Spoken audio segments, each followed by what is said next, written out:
So I wanted to do a quick market update here the third week of August of 2023. We're in a very high interest rate environment. Quite honestly, I checked two places this morning and you were looking at between 7.38 and 7.48 for a 30-year fixed rate note, which is really high. When you add that to our home prices right now, we literally have the least affordable environment for buying a house, possibly ever, but certainly in the last 20 or 30 years. So it really, affordability is an issue across the board, no matter how you look at it. Inventory-wise, we're down about 40% from the sheer number of homes that we had this same month last year at the same point. We're down about 40%. Prices are down about 5% on the median, but again, the median price is not the value of your home, and that's a very, very important point to note. The median price is literally the exact middle point between the lowest price homes that sold and the highest price homes that sold. And in a high interest rate environment, you're always going to have that price point shift down simply because more of the lower end homes sell in a high interest rate environment like we have now than do in a low interest rate environment, which we enjoyed through 2021 and first part of 2022. So median shifting down, again, does not mean your home's worth a lot less, but the median shifted down and we're about 5% below where we were this time last year on the median. However, if you look at the national Case-Shiller price index I just looked at, and it's down 0.9%. So that's a skewed number somewhat in that the East Coast properties, the East Coast business markets, home markets, if you will, are doing better than those west of the Rockies, just because you have lower cost of acquisition, you have low, no tax, no state income taxes, things like that, and people tend to be moving right now to Texas and Florida and the lower cost East Coast and Southeast than they are out west. That is what it is. That said, we still put somebody in escrow last week. We put somebody in escrow 2 weeks before that. Both prices were able to negotiate down from the asking price of the home, and both buyers were able to get seller credits to assist either in repairs or buying down rates, whatever you want to do. So there are still people buying houses. Homes do sell, buyers do buy. That said, the hard question is it a good time to buy or sell?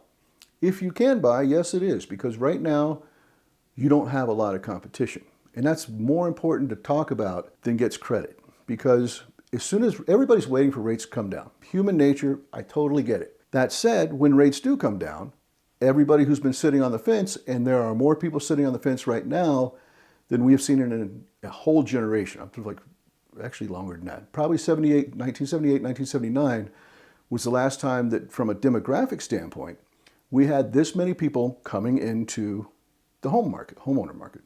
When you add Gen Y and Gen Z together, on a headcount basis, they're actually bigger than the boomers were, which was the biggest generation prior to this. When you look at the subset of that Gen Y and Gen Z, the largest section of those guys and girls are turning 30 in 2025, which is 18 months away, maybe a little bit less than that now. So you have all these people sitting on the sidelines, either waiting to earn enough money to where they can buy something or waiting for rates to come down enough to where affordability gets better. The reality is once interest rates come down, which they will sooner or later, you're going to have all these people going to the market, and what are you going to have? You're going to have multiple offers again. It's going to be just like the beginning of COVID. You'll have multiple offers, you see price spikes on houses, and then all of a sudden you've waited, thought you were going to be smart because you want to get the lower interest rate, but now you're fighting again with all the offers. And if you didn't go through trying to buy a house in 2021 or early 2022, it's painful. I want to be really honest about that.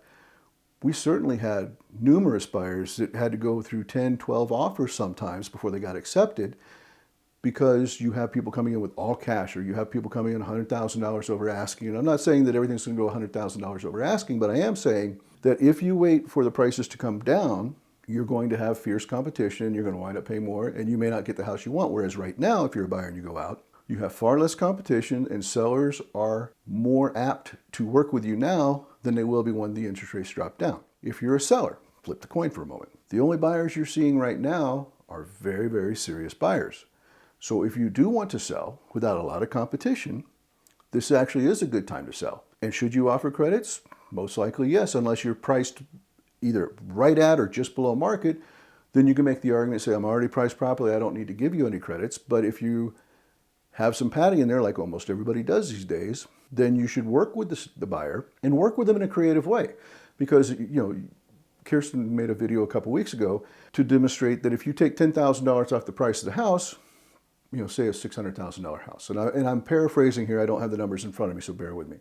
But say it's a $600,000 house with a 7% mortgage. You take the $10,000 off the price, it might be, 40 or 50 bucks a month difference in the price of the monthly mortgage, or the cost of the monthly mortgage, sorry. If you take that and actually buy the rate down somewhat, that whole $10,000 gets applied to buying down the rate, you could make a difference of between $200 and $300 a month. That's significant, it's creative, it's the same amount of money to you, but it makes a huge impact to the buyer, increases that affordability. If you're a seller, even though everybody's saying, no, this is a horrible time to sell, it's actually not, because you have the most qualified and the most motivated buyers out there because of the high interest rate environment.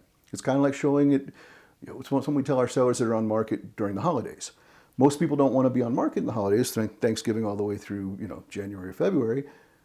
But the reality is, your homes look better decorated. Is your house on fire, Claw? No, Bethany, those are Christmas lights. Number two, people walk in, they're more apt to see themselves living there, celebrating there, and, saying, oh, wow, this is a great looking house. I love the way it looks at Christmas. We can have it look like this when we live here.